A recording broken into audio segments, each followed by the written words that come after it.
Hello दोस्तों। तो एक नए डिफरेंस में आपका स्वागत है। ये जो डिफरेंस हमारा डायरेक्ट कॉस्ट और इनडायरेक्ट कॉस्ट के ऊपर है। क्लियर है? मैंने आपके सामने कुछ पॉइंट्स लिखे हैं जिनके बेसिस पे हम क्या है इनके बीच में डिफरेंस को जानेंगे कि ये होते क्या है, डायरेक्ट कॉस्ट क्या होता है और इनडायरेक्ट कॉस्ट क्या होता है। क्लियर हो गया?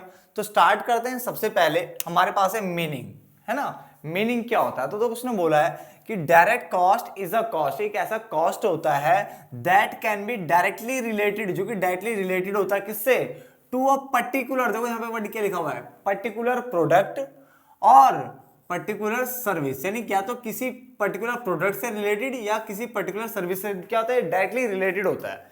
जैसे मैंने कहा कि इसको बनने के लिए, ठीक है ना, जो मटेरियल लगा यानी जो प्लास्टिक लगा वो कितना लगा तो मुझे डायरेक्टली पता होगा, ठीक है। तो ये हमारा डायरेक्ट कॉस्ट हो गया। तो क्या बोला उसने?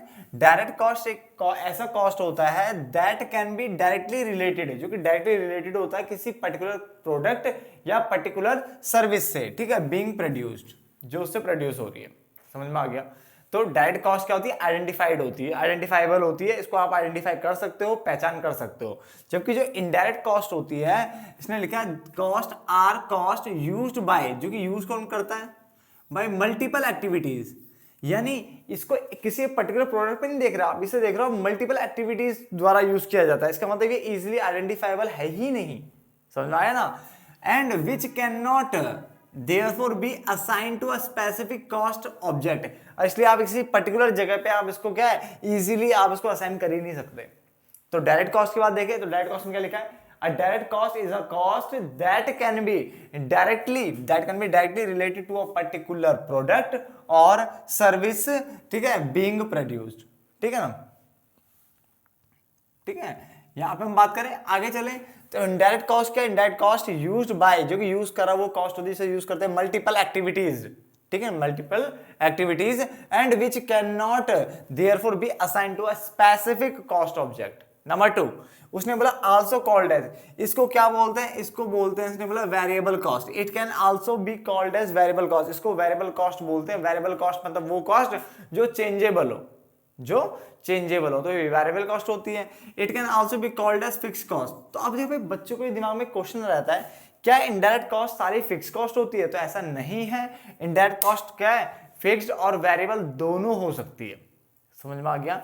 तो इंडायरेक्ट कॉस्ट, जैसे मैं बोलूंगा कि यहाँ पे ना जो कमरे का रेंट है, जहां मैं पढ़ा रहा हूं, ये कमरे का रेंट है, ये 5,000 रुपए पर मंथ है, तो ये फिक्स्ड कॉस्ट हो गया। बट जो इलेक्ट्रिसिटी है, अगर हमारे पे 2-4 और टीचर भी आते हैं, इलेक्ट्रिसिटी की अगर बात करता हूं तो इलेक्ट्रिसिटी क्या है? एक जैसा नहीं रहता है, इलेक्ट्रिसिटी एक जैसा रहता है नहीं, बट है तो इनडायरेक्ट कॉस्ट ही ना हमारा वो। तो ये फिक्स्ड और वेरिएबल दोनों हो सकता है, ठीक है। तो जनरली देखा जाता है फिक्स नेचर में होता है, इसलिए हमने फिक्स कॉस्ट वर्ड यूज किया हुआ है। क्लियर हो गया? चलो पॉइंट करते हैं आगे। एक्सपेंडेड ऑन, ये जो खर्चा होता है ये किसी पर्टिकुलर कॉस्ट ऑब्जेक्ट पे होता है। पर्टिकुलर लिखा है यहाँ पे, मल्टीपल कॉस्ट ऑब्जेक्ट पर होता है। बात समझ में आ रही है? तो 3 पॉइंट आपको अच्छे से समझ में आ गया होगा। पहला आपका डायरेक्ट कॉस्ट है, दूसरा आपका इनडायरेक्ट कॉस्ट के 3 पॉइंट जो हमने लिखवाए हैं, ठीक है, ये इजीली आपको समझ में आ गए होंगे। अब आते हैं अगले वाले में, एग्रीगेट। एग्रीगेट मतलब होता है टोटल। एग्रीगेट मतलब क्या होता है? टोटल बोले तो उसने बोला when all the direct cost, जब आप सभी डायरेक्ट कॉस्ट को जोड़ देते हो, आर टेकन टुगेदर, एक साथ ले लेते हो, तो they are known as prime cost. तो उसको क्या बोलते हैं? प्राइम कॉस्ट बोलते हैं। बस में आ गया? यानी जब आप सारी डायरेक्ट कॉस्ट को ले लोगे एक साथ तो उन सभी को जोड़ करके जो कॉस्ट निकलती है उसको प्राइम कॉस्ट बोला जाता है। जबकि total of all indirect cost, यानी जब आप सारे इनडायरेक्ट कॉस्ट को टोटल कर देते हो तो उसको क्या कहते हैं? ओवरहेड कॉस्ट कहते हैं। ओवरहेड बोलते हैं। क्या बोलते हैं बच्चे? ओवरहेड कहते हैं। जब आप आगे जाकर के या फिर आपके पास है तो आपने कॉस्ट शीट एंड ऑल में देखा हो ओवरहेड वर्ड यूज होता है, ठीक है ना। तो यहाँ पे इनडायरेक्ट कॉस्ट का जो सम होता है टोटल, उसको ओवरहेड बोल सकते हो या इनडायरेक्ट कॉस्ट को ही ओवरहेड बोल सकते हो। समझ में आ गया? चलो देन अफेक्ट्स की बात करें, the number of products manufactured directly influences या अफेक्ट डायरेक्ट कॉस्ट। इसने बोला जो देखो नंबर ऑफ जो प्रोडक्ट आप जो प्रोड्यूस कर रहे हो ना वो डायरेक्टली अफेक्ट करते हैं किसको? आपकी जो डायरेक्ट कॉस्ट को। जैसे मान के चलो अगर आप ऐसे 20 पेन बनाते हो तो रॉ मटेरियल भाई कुछ और लगेगा, 50 बनाओगे तो रॉ मटेरियल ज्यादा लगेगा, 70 बनाओगे रॉ मटेरियल और ज्यादा लगेगा, 1 बनाओगे तो रॉ मटेरियल कम लगेगा। तो यानी ये क्या होता है? जो डायरेक्ट कॉस्ट होता है ना वो आउटपुट के साथ साथ वेरी कर जाता है। तो the number of products manufactured, यानी जो आप प्रोडक्ट बना रहे हो वो डायरेक्टली अफेक्ट करता है डायरेक्ट कॉस्ट को। बट यहाँ पे ऐसा नहीं है। Change in the scale of production, अगर आप प्रोडक्शन का स्केल चेंज कर रहे हो या नंबर ऑफ यूनिट्स में चेंजेस आ रहे हैं तो इसने बोला डज नॉट सिग्निफिकेंटली अफेक्ट, ठीक है, इनडायरेक्ट कॉस्ट। जरूरी नहीं कि मतलब एकदम से मतलब इनडायरेक्ट कॉस्ट पे ज्यादा इफेक्ट देता नहीं है।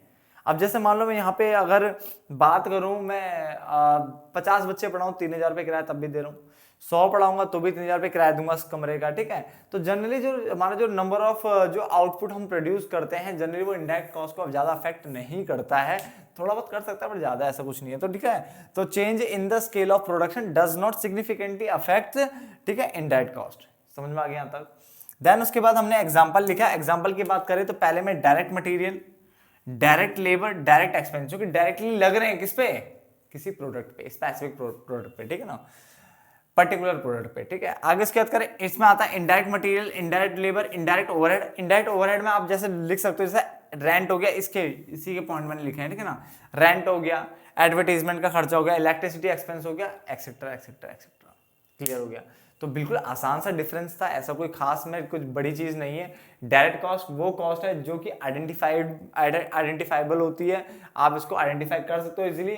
और ये क्या है, ये एक ऐसी कॉस्ट होती है that can be directly related to किसी, क्या है, किससे रिलेटेड होती है, टू अ पर्टिकुलर प्रोडक्ट और पर्टिकुलर सर्विस बीइंग प्रोड्यूस। जबकि ये जो होता है इनडायरेक्ट कॉस्ट, ये used by the multiple activities है, मल्टीपल एक्टिविटीज द्वारा यूज होती है and which can not therefore assign to a specific cost object.